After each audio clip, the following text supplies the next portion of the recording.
$20 খেয়াল করলাম, যেটা অসম্ভব ছিল। কিন্তু ইয়েস বাবা, সে কিন্তু সফল নেটেই পাই না। ইয়েস বাবা করবে বলেছে। যাওয়ার পর সে দিন যায়, সব কথা বুদ্ধি কথা আসে, সেখানে কি করে 1 মাস পার হয়েছে। তারপর ভুট্টা হতো, এখন জনপ্রিয় কাজ হচ্ছে মিকি মাউস। তখনকার জনপ্রিয় কার্টুন সিরিজ ছিল না মিকি মাউসের। তখন সে ভাবলো একটা কাজ করি আমি, ওই টি-শার্টে হোয়াইট কালার ছিল তো, আমি মিকি মাউসের ছবি আঁকি। তখন সে পরে 7 দিনে কি করলো, ওই মিকি মাউসের ছবি তুলে আঁকলো টি-শার্টে। আঁকার পরে এইবার সেটাকে সেম আয়রন করে গেল, ওই স্কুলে দামি একটা স্কুলে গেল, জাস্ট শেয়ার করে দাঁড়ায় দেখে।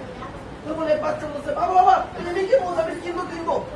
বাবার কালচার সাঁতার ছেলে, বাবা বলছে দাম কত? সে বলছে 200 টাকা।